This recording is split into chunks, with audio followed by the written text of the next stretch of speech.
Carl Jung said that the shadow, the unconscious and repressed part of the psyche, never disappears.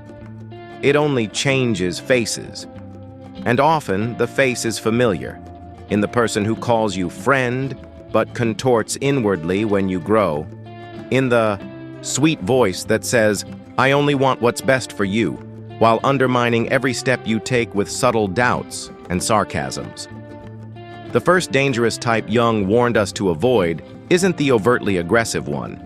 It's the passive invasive, the one who smiles with their mouth but poisons with their eyes. They do not scream, they insinuate.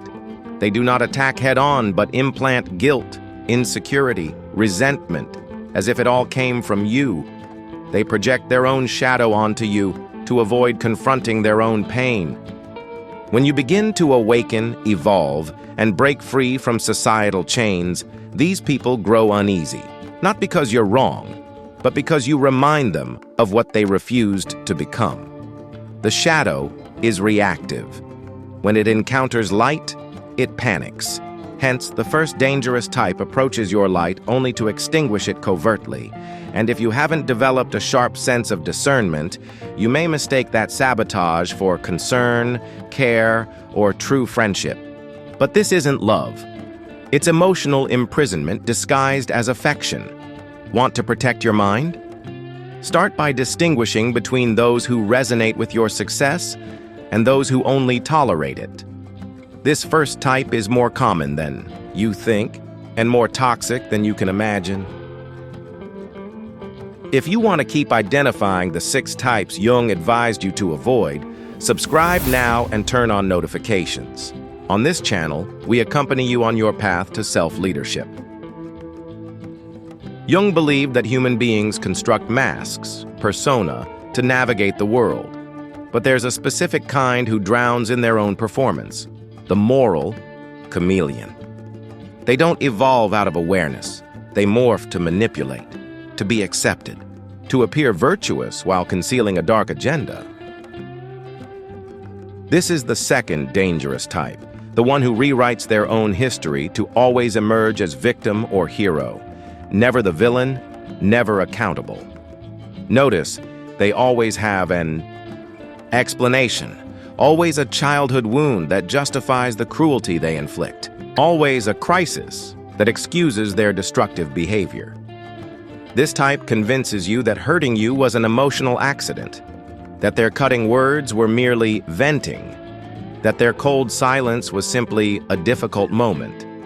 But behind these narratives lies a pattern. They gravitate toward those who shine, feed on emotional energy, then twist reality to come out untainted. They consistently reshape history to avoid confronting their own shadow. Jung would say, real danger doesn't lie in those who err, but in those who refuse to admit their mistakes. The moral chameleon masters self-deception, and he deceives you too. If you find yourself around someone who's always right, always wronged, who presents as a being of light, but leaves a trail of emotional chaos in their wake, step away. Truth doesn't need to over-explain.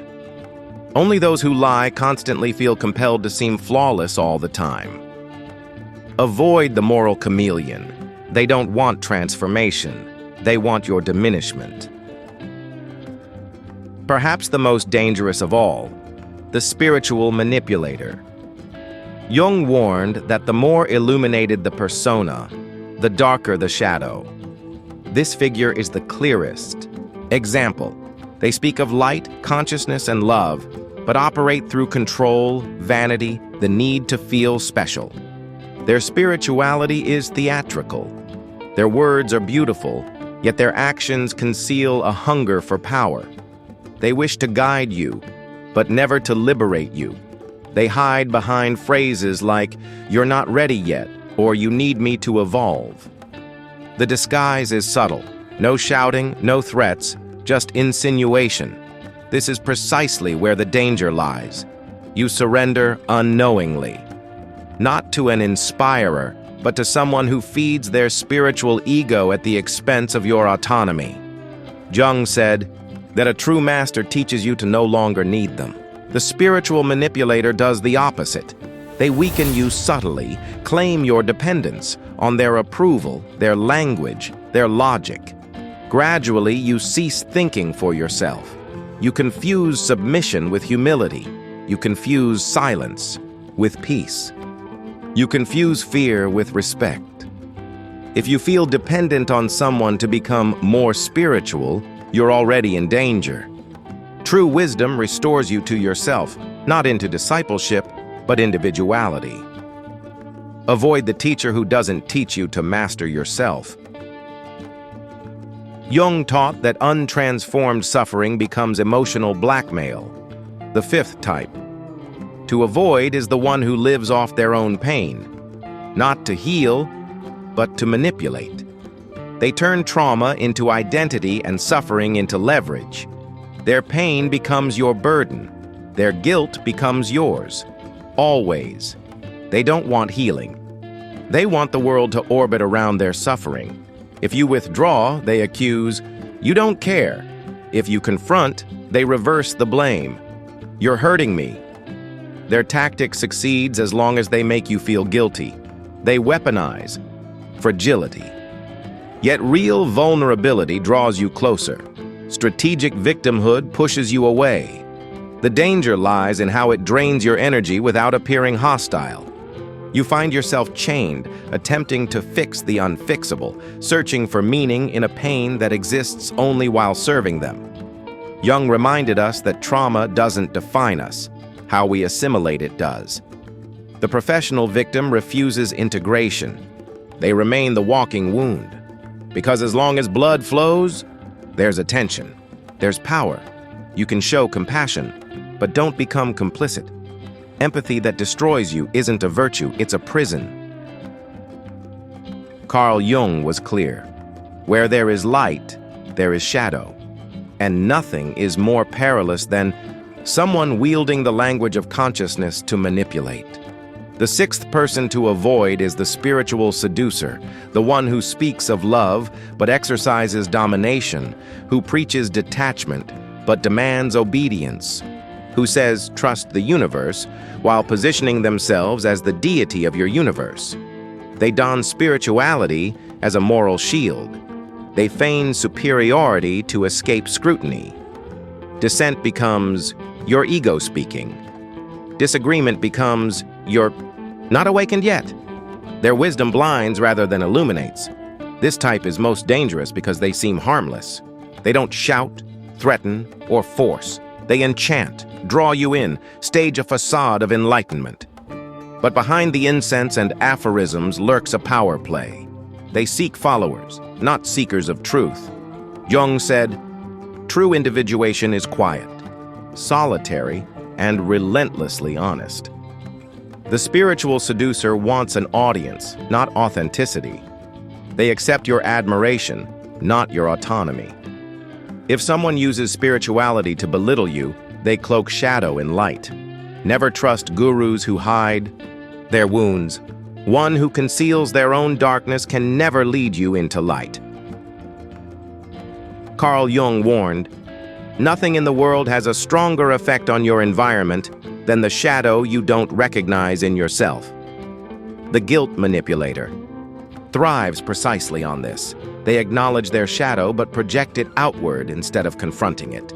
They don't attack directly. They don the victim's mask, thanking you with sadness, charging you sweetly, binding you to obligations that never belong to you. They assign you responsibility for curing their unhealed pain. You can't err around them, because every mistake, however small, becomes eternal guilt. You are rendered an emotional slave, a servant to their fragility.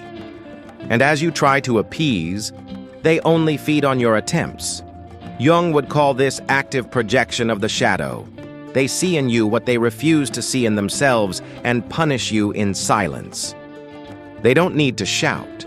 Their gaze accuses, their absence punishes, their silence manipulates. To break free, you must abandon the illusion that helping always means suffering with them. Kindness is not submission. Love is not self-abandonment. Compassion is not passivity. Learn this. Some people only feel comfortable in the center of tragedy and want you to live in it beside them. Carl Jung understood the ego's power like few others and warned, people will do anything, no matter how absurd, to avoid facing their own soul. The flatterer is part of this trap. They don't want you to evolve. They want you to fuel them. They use flattering language to disguise your flaws as virtues. They call your impulsivity authenticity, your laziness a well-deserved rest, your arrogance self-love. Their aim to keep you stationary, just weak enough to need them, yet vain enough to feel strong. They sense your void and fill it with sugar-coated words, not out of love but interest. They want something: money, protection, approval, comfort, status. They mold themselves around you until you lower your guard. Then they enter, blind you with caresses, and drain you from within. This is the most dangerous of all, because they tell you what you want to hear. They make you feel special while using you. And when you no longer serve, they vanish, as though they were never there. If you don't know yourself, you become easy prey for those who manipulate you with a smile. The antidote is simple, but brutal. Stop seeking validation outside. Develop the habit of confronting your own impulses, compliments, and desires. True discipline isn't saying no to what's hard. It's saying no to what's too easy to believe in. Some of the most destructive people in your life never shouted at you. They simply smiled and said, "Maybe this isn't for you." Jung understood the unconscious collective's power and how it creates prisoners disguised as counselors. This is the dangerous one behind common sense. They say dreaming is beautiful, but living means paying bills. They say daring is for fools. Or that seeking something greater is arrogance. And they weaponize reality as a cage to keep your spirit chained to the ground. But the truth is, they're not trying to protect you, they're trying to paralyze you, because your courage exposes their cowardice. Every step you take reminds them of everything they didn't do. They don't want you in danger. They want you the same. Tamed Jung declared, "The encounter with the self is the most dangerous moment in a person's life, because at that moment, you realize you're alone with your conscience, and no one else can live your destiny for you." The saboteur doesn't want you to confront that. He wants you to accept mediocrity as maturity, reject advice that smells of surrender. When someone calls you a dreamer, thank them. It means you're still alive inside. Those with real discipline don't barter their spirit for emotional safety, because nothing is riskier than obeying the voice of fear disguised as prudence. The subtlest dangers are the ones that don't look dangerous. Carl Jung didn't talk about obvious monsters, but about ordinary people, sometimes gentle, who anchor your existence. They don't scream or assault. They simply decelerate your soul with sweet phrases, pitying glances, or an eternal need for hahi. These are the hardest bonds to break, because part of you feels guilty for stepping away. But what Jung teaches is that self-knowledge demands strategic cruelty. You don't illuminate purely by gazing at the light. You transform when you face the shadows, especially those dwelling in others. And this is why, if you truly want to live with discipline, clarity, and truth, you must sever ties with those who lull you, even if they seem benevolent. Kindness without awareness is emotional manipulation. And you don't owe loyalty to those who pull you back, no matter how gentle. Be merciless with anything that slows you down. Life demands a sharp mind and an awakened heart.